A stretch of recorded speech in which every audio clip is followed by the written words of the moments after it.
Mesdames et messieurs, bonjour. Je m'appelle Nyongor et j'ai encore été choisi pour vous donner le message de Dieu. Et ce message a pour thème, voici ce que Dieu déteste. Quelqu'un m'a dit, mais qu'est-ce que Dieu n'aime pas? Ce que Dieu n'aime pas se trouve dans la parole de Dieu. Et nous devons découvrir toutes ces choses-là pour être bénis. Et ce passage encore, le message que nous allons prendre aujourd'hui, qui se trouve dans la parole de Dieu, n'est pas long, mais c'est puissant. Écoutons seulement pour découvrir ce que Dieu nous dit ce matin.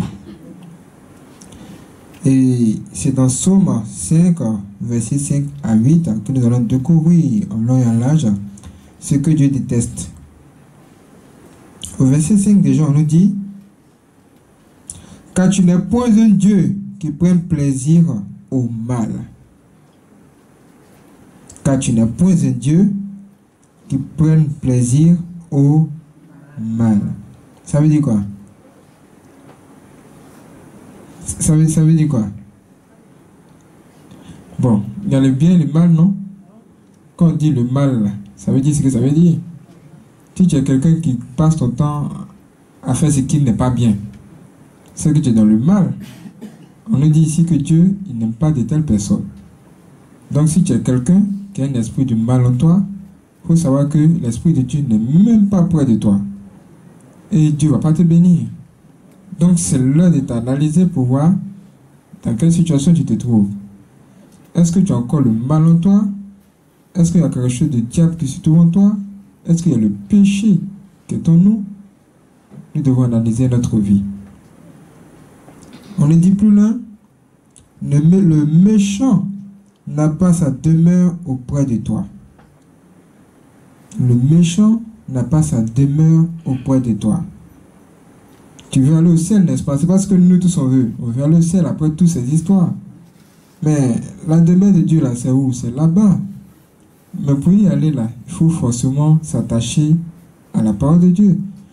Il faut forcément faire le bien.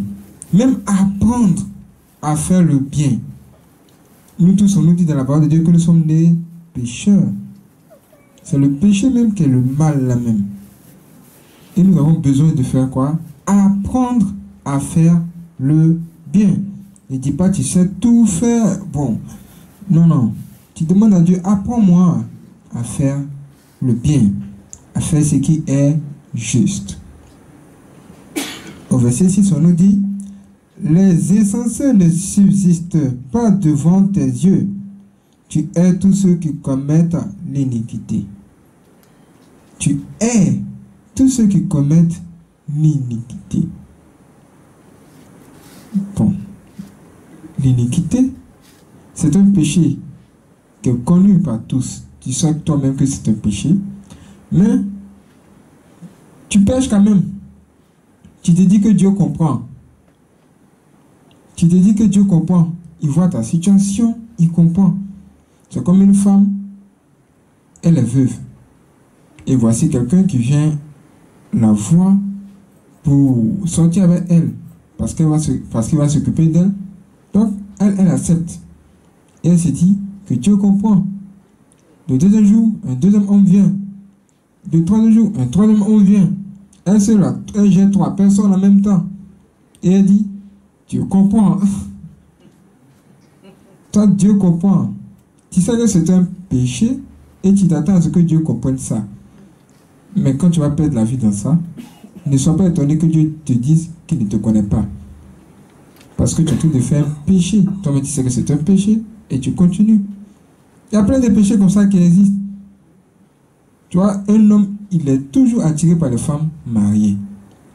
Les femmes qui sont mariées, il est attiré uniquement par ce genre de femmes-là. Il sait que c'est un péché. Il ne sait même pas qu'il y a un démon qui est derrière lui qui le pousse uniquement à chercher les femmes qui sont mariées. Ça, c'est un péché que tu fais. Et le jour où tu tombes sur la première femme qui est mariée, tu as commis le péché. Quand tu vas venir à l'église et on va te dire, on va te prêcher sur ce que tu fais, tu vas te repentir. Mais demain encore, tu vas aller tomber encore dans ton péché. Tu vas revenir devant Dieu. Tu as dit, franchement, la première fois là, pardonne-moi. La seconde fois, quand tu vas revenir, tu vas dire, ah, Seigneur, cette fois-ci là, vraiment, je ne sais pas ce qui m'a pris. La troisième fois, tu vas revenir dans ton péché, tu vas revenir encore devant Dieu. Pour dire à Dieu, cette fois-ci, ce sont les sorciers. Ce sont les sorciers qui sont derrière moi. Le diable me poursuit. Or, c'est toi-même qui à la base de ton problème. Ça veut dire que pour pouvoir chasser certains péchés ou fuir certaines iniquités, il faut forcément être Dieu sur toi-même. Ce n'est pas que la prière seulement. On va plus loin, on dit, tu fais périr les menteurs. L'Éternel abhorre les hommes de sang et de fraude.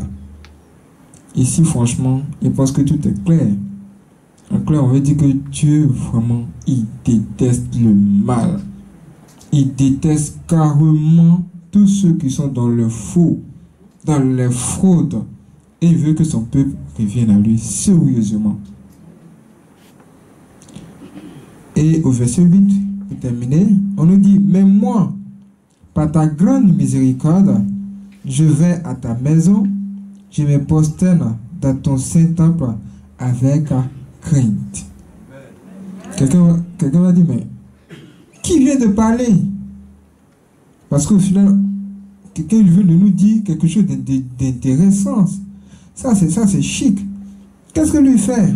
On répond, on nous dit, mais moi, par ta grande miséricorde, je vais à ta maison, je me prosterne dans ton saint temple avec crainte.